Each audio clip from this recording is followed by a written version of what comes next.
le Conseil des ministres de l'autorité du bassin de la Volta qui se réunit la semaine prochaine à Lomé. Les experts des 6 pays membres sont déjà sur place.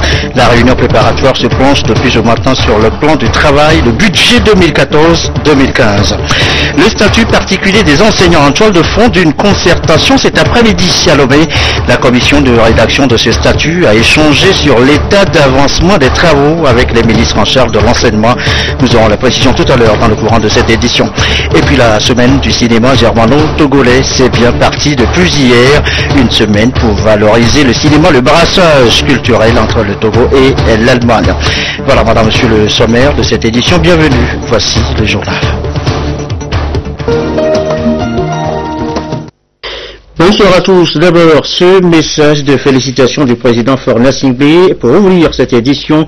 Un message adressé à son Excellence, Monsieur Kalilash Purig, président de la République de Maurice, qui célèbre sa fête nationale. Je voudrais, en cette circonstance, écrit Faure Gnassingbé, vous renouveler mes vœux ardents de santé et de bonheur pour vous-même et pour votre famille, ainsi que ceux de paix et de prospérité continue pour le peuple mauricien. Il me plaît également, à l'occasion de ce jour spécial, poursuit le président de la République, de saluer tout particulièrement la qualité des relations d'amitié, de coopération qui existent entre nos deux pays et de souhaiter vivement les voir se consolider et se diversifier et davantage. Voilà ce que dit en substance ce message du président de la République adressé à son homologue mauricien. Cela dit, l'actualité, le pouvoir, le dialogue pouvoir-opposition, c'est demain que s'ouvrent les discussions. La discussion donc annoncée, la primature entre la classe politique togolaise. Nous évoquons déjà donc le sujet ce soir. Mais d'abord, direction le palais des congrès, le siège du Parlement. Darman Darmani a reçu ce matin le consul honoraire de Belgique au Togo. Les précisions de l'entretien avec Madame Béatrice Kokelman sur des propos recueillis par Aliou Ouro Tijri.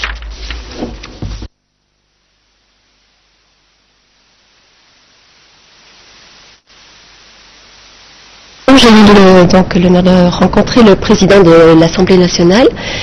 L'objet de ma visite était de lui transmettre 2 lettres, une lettre conjointe émanant du président de la Chambre des représentants belges et de la présidente du Sénat belge, donc le Parlement fédéral du Royaume de Belgique, et une deuxième émanant du groupe belge de l'Union interparlementaire. Ces 2 missives recommandaient la candidature belge au poste de secrétaire général à l'Union interparlementaire, que ce poste va être renouvelé très prochainement, le 20 mars prochain à Genève. Donc j'ai eu l'honneur et le plaisir de transmettre ces courriers au président de l'Assemblée nationale, son Excellence M. Dramani, qui se rend donc à Genève très prochainement et qui, dans le cadre de l'Assemblée statutaire, donc prendra part notamment à l'élection du secrétaire général. Les relations sont exemplaires entre la Belgique et le Togo, et notamment entre les institutions parlementaires belges et togolaises. La semaine prochaine s'ouvre à Lomé la réunion du Conseil des ministres du bassin de la Volta. Nous l'annoncions en titre tout à l'heure. Les 6 pays sont concernés, le Bénin, la Côte d'Ivoire, le Ghana, le Mali et bien sûr le Togo. Leurs experts sont déjà sur place pour s'accorder sur les documents de travail, le rapport d'activité 2013, les actions à entreprendre, entre autres. Charlotte Roussimo. Préparatoire pour la prochaine réunion du Conseil des ministres de l'autorité du bassin de la Volta. Ici, à Lomé, les experts se concertent pour planifier les actions à entreprendre pour l'opérationnalité effective de l'autorité de cette institution conjointe. Il s'agit notamment, des années, donc, le rapport d'activité de l'autorité au cours des 2 dernières années, je vais parler de 2012-2013, et puis également donc désormais donc le projet de programme et de budget donc pour les activités 2014-2015 de l'autorité. Il y a aussi entre d'autres sujets qui seront débattus, notamment comment faire en sorte que on puisse donc doter l'institution donc des mécanismes de financement donc durables et autonomes. Les enjeux économiques liés aux ressources en eau du bassin de la Volta sont énormes. Seule une gestion concertée peut permettre une mise en valeur de ces ressources. When you want to manage a resource, you have to realize Nous sommes au stade de préparer les documents, les règlements. Et la deuxième étape, c'est la construction des infrastructures. Et puis la troisième, c'est l'impact, les impacts que les activités auront sur nos vies.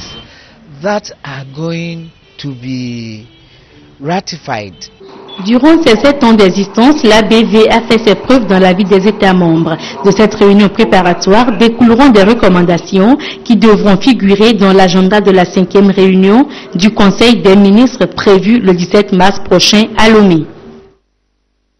La semaine prochaine donc, autre concertation à signaler dans l'actualité ce soir, eh bien c'est celle ouverte depuis ce matin entre organisations paysannes, sociétés civiles, partenaires techniques et financiers et le gouvernement.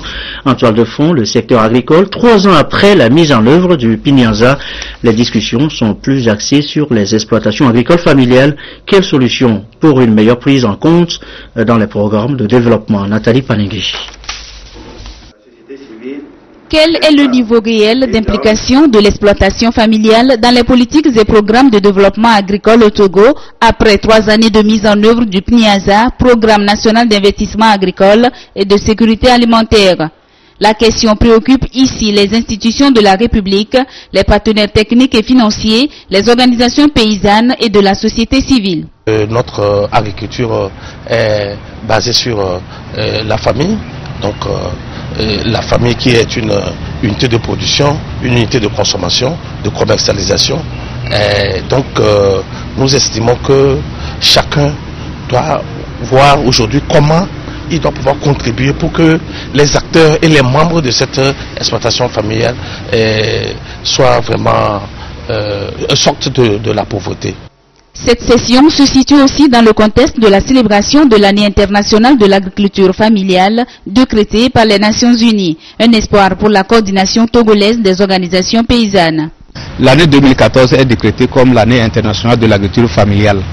Donc, ça veut dire que chaque pays du monde ou bien de l'Afrique de l'Ouest maintenant, on est censé avoir dans chaque pays, comme le Togo, voir comment vit l'agriculture familiale. Vous prenez une famille qui a 2 enfants à nourrir ou bien à scolariser, qui n'arrive pas à joindre les 2 bouts, ça veut dire que nous ne sommes pas au niveau de... C'est-à-dire que l'agriculture familiale n'arrive pas à rapporter aux petits producteurs. Un rapport et une déclaration commune sont donc attendus de ces assises afin d'améliorer les conditions de vie des populations rurales. Aux enseignants, notre deuxième titre ce soir. Une commission avait été mise en place en décembre dernier, souvenez-vous, pour élaborer le statut particulier de ce corps, un statut qui devrait améliorer les conditions de vie et de travail des enseignants. Eh bien, cette commission a été reçue ce soir par les ministres en charge de l'enseignement. Voici les précisions avec Félix Simdacha. De leurs travaux va sortir le document relatif au statut particulier des enseignants. Ce document, qui va prendre en compte toutes les préoccupations du personnel de l'enseignement en vue de l'amélioration des conditions de vie et de travail, est en cours de rédaction depuis quelques mois déjà. Ils ont voulu savoir où est-ce que nous en sommes. Et donc ce point a été fait.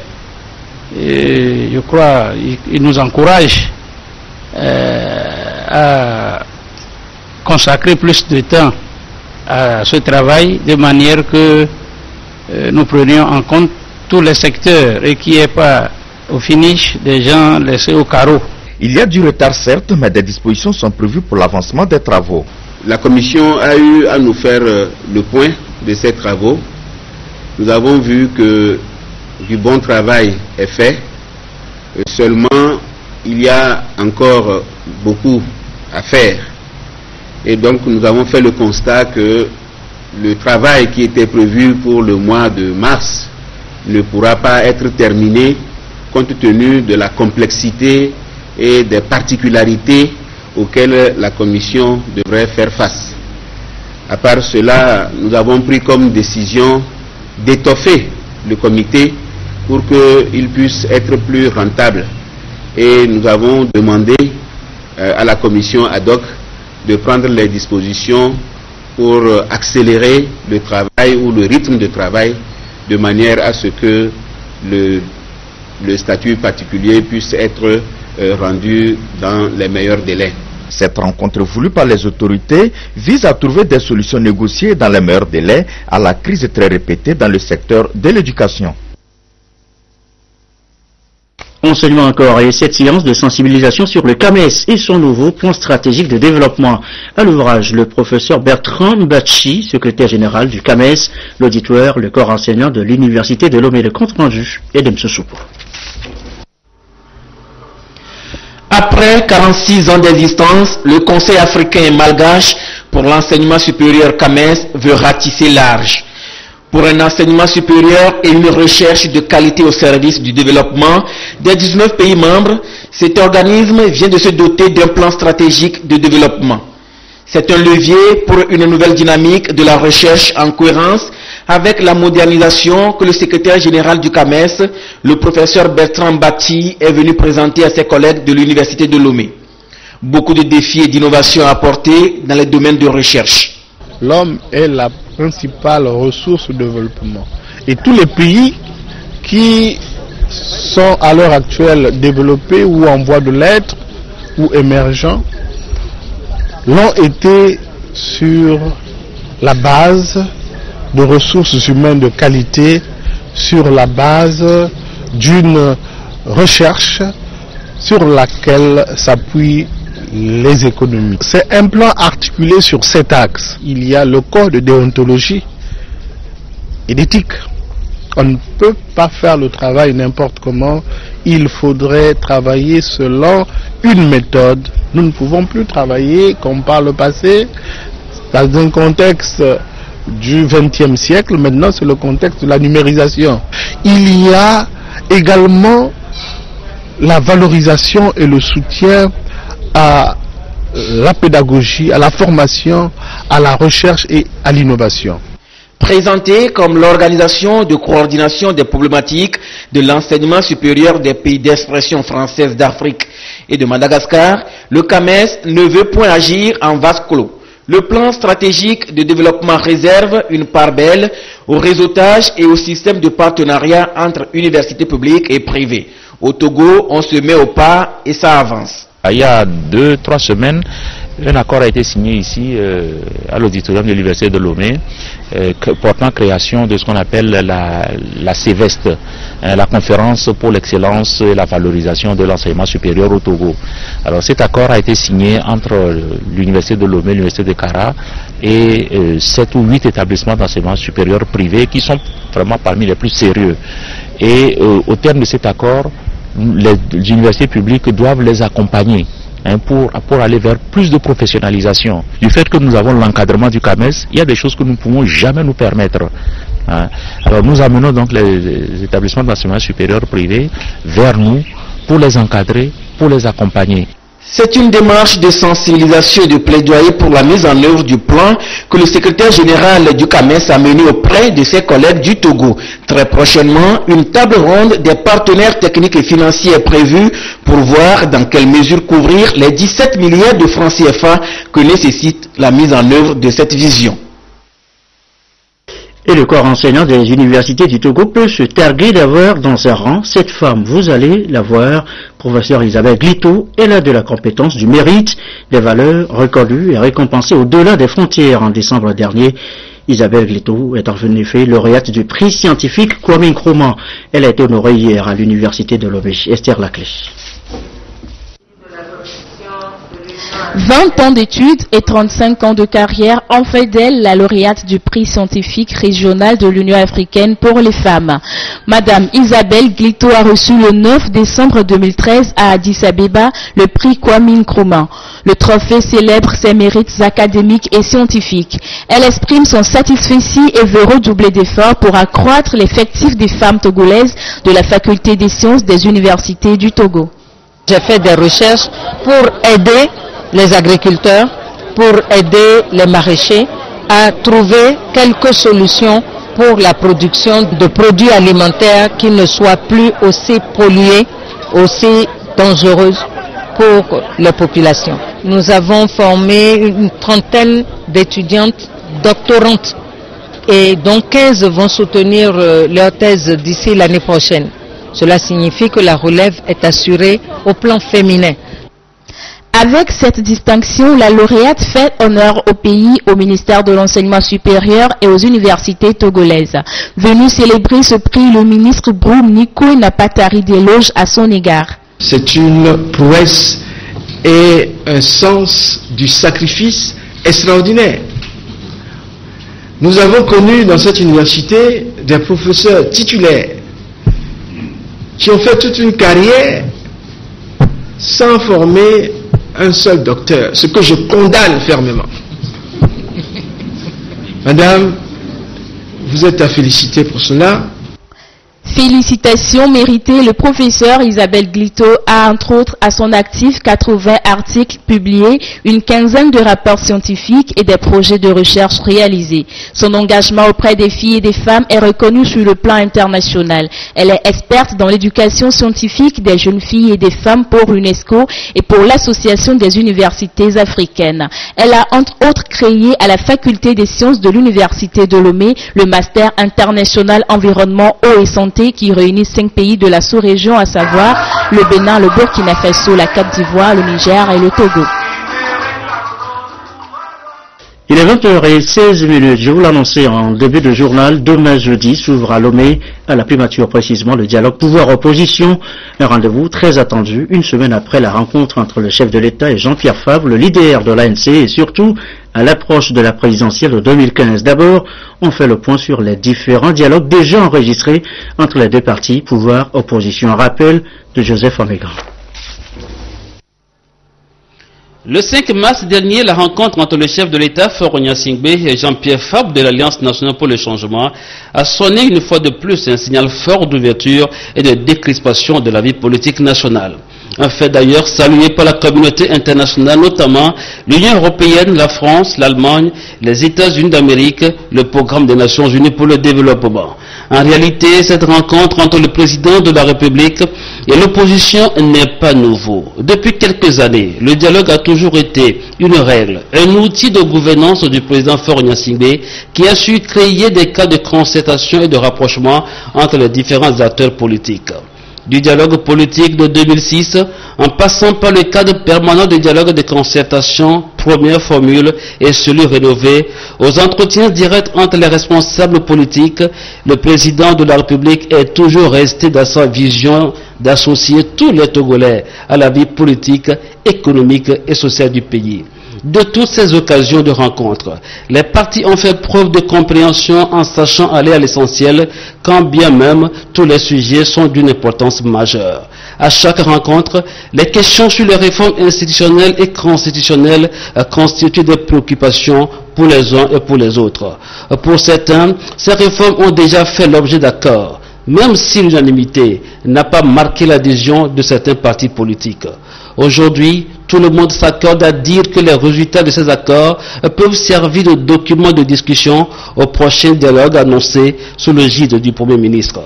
Tout compte fait, quels que soient les résultats de ce dialogue ou de ces concertations, le cadre légal et institutionnel des discussions reste l'Assemblée nationale, comme l'a souligné et réitéré le chef de l'État.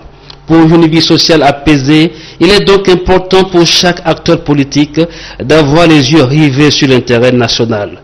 La convergence de vues est en fait sur la nécessité d'un dialogue pour poursuivre les réformes entamées depuis quelques années sous l'autorité du président de la République. La présidentielle, vous disiez, c'est dans pratiquement maintenant un an. Les réformes constitutionnelles et institutionnelles sont à nouveau à l'ordre du jour des prochaines discussions. Mais quelles sont réellement les attentes des partis politiques engagés dans ce dialogue? Les tentatives de réponse. Aimé Abalo. Des formations politiques et regroupements de partis déclarent avoir reçu une invitation du Premier ministre pour des échanges à partir de ce jeudi 13 mars. Nous sommes invités par le Premier ministre à le rencontrer demain à 10h pour une rencontre d'échange. Donc à la date d'aujourd'hui, nous ne savons pas le contenu des discussions que nous allons avoir avec le chef du gouvernement demain. Nous avons été conviés par le Premier ministre à une rencontre d'échange le vendredi matin à la primature. Et nous pensons que cette rencontre se situe dans le cadre de la recherche des voies et moyens pour parvenir aux réformes institutionnelles et constitutionnelles. Nous avons reçu effectivement l'invitation du gouvernement, donc de la part du Premier ministre, et après concertation des instances, l'Arc-en-Ciel va répondre positivement à cet appel de concertation parce que ça correspond à sa ligne politique. Chacun attend donc d'appréhender l'ordre du jour de la rencontre pour savoir la conduite à tenir. Mais ce que nous attendons, c'est demain que nous verrons le message du Premier ministre qui nous a invités, et c'est à ce message c'est à ce moment que nous saurons quoi répondre et dire quelles sont nos attentes. Les élections locales, par exemple, les réformes constitutionnelles et institutionnelles, c'est ça qui nous tient à cœur. Et le problème de la réforme de la CENI, voilà les problèmes essentiels et le problème du développement économique du pays. Nous pouvons parler des réformes des institutions qui interviennent dans le processus électoral, à savoir la Cour constitutionnelle, la CENI, ainsi de suite. Donc il faut rapidement que ces réformes soient menées pour pouvoir préparer les prochaines élections électorales. Il y a aussi le problème épineux du mandat présidentiel. Vous n'êtes pas sans savoir que beaucoup de forums ont eu à débattre sur le sujet. Des conclusions ont été faites, des propositions également, et nous pensons que prochainement ces propositions et ces conclusions pourront rapidement être formalisées par le gouvernement pour être introduits au niveau de l'Assemblée nationale, de façon que les élus du peuple puissent se prononcer là-dessus une fois pour toutes. Tous les regards seront donc tournés ce jeudi vers le siège du gouvernement togolais, d'où filtreront les échos de ces discussions très déterminantes pour l'apaisement politique et les échéances électorales prochaines au Togo. Dans le reste de l'actualité, cette rencontre comité de pilotage du projet de réaménagement de l'aéroport international Gnassingbé et Adéma, partenaires des compagnies aériennes, rencontre suivie de visites de sites, la nouvelle aérogare, le compte rendu Sylvain Aboudou. C'est une réunion technique entre le comité de pilotage du projet de réaménagement de l'aéroport international Gnassingbé et Adéma et les partenaires des compagnies aériennes au Togo. La réunion en elle consiste à mener des réflexions sur le fonctionnement de la nouvelle aérogare en construction afin de répondre aux normes et pratiques de l'OACI, Organisation internationale de l'aviation civile. Rencontre ponctuée d'une visite de terrain. Le timing est respecté, ce que je vois. Dans certains domaines, on est même un peu en avance. Et nous ferons en sorte qu'en octobre, fin octobre, que ce peuple congolais qui aime ce qui est beau verra le joyau que les chefs de l'État ont fait à ce peuple. Les travaux progressent bien. Nous avons fini actuellement le viaduc. L'équipement, tous les équipements sont en train d'arriver. Et la dernière partie, au mois de juin, on aura tout. Et progressivement, tout est en train de se dérouler. Selon le chef de la mission de contrôle Ahmed Kadi, les travaux avancent et la réception de cet ouvrage est prévue en octobre prochain. Les partenaires éprouvent déjà leur satisfaction. Je suis très impressionné par ce nouveau aérogare qui sera certainement une fierté pour Lomé en particulier et pour la sous-région en général. Et pour vous dire félicitations pour le gouvernement du Togo. C'est vraiment un bel ouvrage, c'est une belle réussite pour le Togo et pour toute la clientèle qui va voyager sur une compagnie aérienne et principalement Air France, je l'espère. Le contrôle et la surveillance des travaux sont assurés par la SECNA avec l'appui de Socotec International. L'ouvrage a un plan de masse de 21 000 m2 devant accueillir 1 à 2 millions de passagers par an. Il comporte 3 niveaux, l'arrivée, le transit et le départ. Le nouveau site, une fois terminé, devra ressembler parfaitement à cette maquette. En attendant, je vous amène à présent à l'investiture des organes de l'ambassade chrétienne internationale de Jérusalem au Togo et sa mission, promouvoir la paix, la solidarité et le bien-être entre les nations. Une investiture, vous allez le voir dans l'allégresse. Regardez. Cette ambiance marque l'investiture des organes représentatifs de l'ambassade chrétienne internationale de Jérusalem sur le territoire national, une institution israélienne qui va accompagner le gouvernement dans la mise en œuvre des politiques de développement socio-économique au Togo. La branche du Togo connecte toute la nation togolaise à cette institution. Et cette institution, nous sommes chargés, premièrement, de soutenir Israël spirituellement comme physiquement, et tous les soutiens que nous apportons à Israël, l'institution internationale aussi soutient en retour les nations. Par exemple, l'institution va soutenir aussi le Togo. Un soutien aux actions du gouvernement salué par le ministre Kofi Essao qui se réjouit de l'installation de l'ambassade chrétienne internationale de Jérusalem au Togo. Je voudrais vous transmettre la gratitude du gouvernement pour cette initiative qui s'harmonise avec les priorités de lutte contre la pauvreté contenues dans la stratégie de croissance accélérée et de promotion de l'emploi SCAP, qui constitue le cadre d'intervention par excellence du gouvernement et de tous les partenaires. L'ambassade chrétienne internationale de Jérusalem existe déjà dans plus de 60 pays. Dans le cadre de cet événement, un projet d'aquaculture initié par l'Association des chrétiens évangéliques de la Côte d'Ivoire au profit du Togo a été présenté à cette institution chrétienne en vue d'assurer son exécution. Je bénirai ceux qui te béniront. C'est sur ce verset biblique que l'ambassade chrétienne internationale de Jérusalem, installée donc au Togo, va démarrer ses activités. Elle est fondée en 1980 en signe de soutien et de solidarité envers les peuples. De Eric Danikou, Nancy Chaman avec Esther Laclé. De la religion, venons-en à l'art. L'art qui célèbre la femme par cette touche féminine qui va de l'enchantement au commérage des femmes. Peint sur ces tableaux ici, vous allez le voir au siège de l'Union Européenne, une œuvre de Améganvi Romo racontée par Edem Sosupo. L'Union européenne soutient l'art togolais et au-delà les femmes artistes. Des femmes qui, surtout pour l'amour de l'art, décident de consacrer leur vie à la peinture et à la sculpture. Ameyovi Omao est l'une de ces rares femmes togolaises qui s'intéressent à l'art. Depuis bientôt 25 ans, elle a acquis des qualités d'une artiste à la fois plasticienne, designer et vidéaste. Et ses œuvres exposées ici à la délégation de l'Union européenne reflètent une féminité qui laisse l'espace à l'imagination humaine. Mes tableaux, ce sont des enfantements si vous voulez. Et un enfant, ça ne s'explique pas. Je ne peux pas vous dire concrètement ce que ça veut dire, un à un, quand vous allez passer devant les tableaux. Mais mes œuvres parlent de la vie de la femme.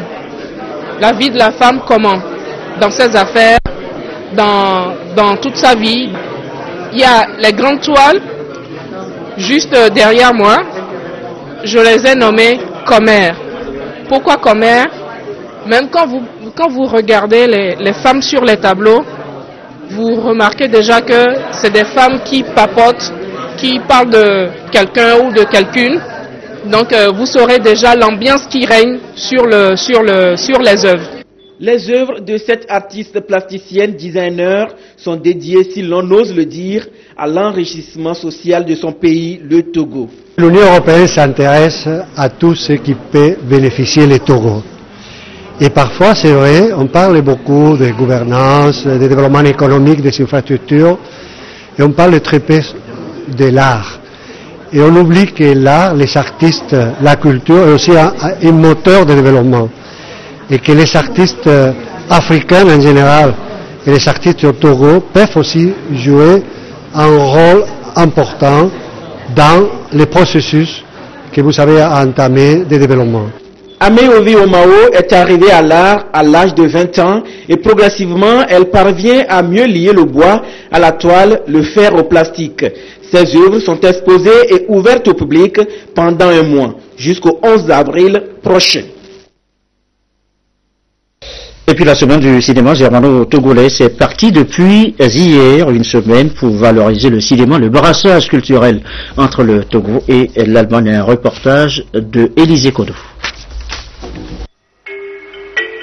Cette projection retrace la vie, la passion, l'ambition des habitants d'Atakpamé, ainsi que les activités de la radio Kamina au temps colonial. Tout le décor est planté pour le lancement des activités de la cinématographie germano-togolaise au foyer des marins. L'ambassade d'Allemagne ainsi que l'école de cinéma, de réalisation audiovisuelle et de nouvelles technologies écran vont projeter des courts-métrages togolais et des longs-métrages allemands qui aborderont divers angles des réalités de la société. C'est dans le but de redynamiser cette communion artistique.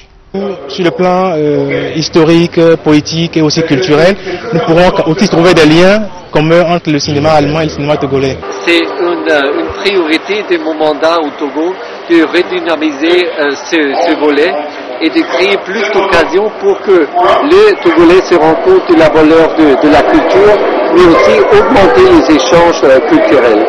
Et je suis très heureux de voir maintenant tant de personnes qui s'intéressent à la semaine du ciné germano-togolais. La ministre de la Communication, consciente de l'importance du cinéma et de la culture dans le développement, se réjouit de cette opportunité qui consacre les liens de coopération culturelle entre l'Allemagne et le Togo. C'est une occasion pour montrer l'importance de la culture, l'importance du cinéma notamment dans la vie, dans l'épanouissement des populations du Togo, mais aussi cette occasion pour montrer que le cinéma est une voie de rencontre de culture. Et c'est pour moi l'occasion de réitérer la reconnaissance du gouvernement à l'Allemagne, à l'ambassade d'Allemagne, qui régulièrement est à nos côtés et nous montre sa volonté à nous aider à renforcer la coopération culturelle. Le cinéma favorise le brassage des cultures, des peuples et constitue un facteur déterminant pour la consolidation de la paix sociale. La projection se poursuit au foyer des marins chaque soir à 18h jusqu'au 16 mars.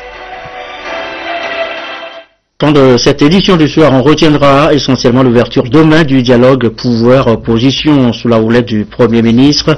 Un dialogue qui devait déboucher sur des réformes politiques à un an pratiquement de la présidentielle.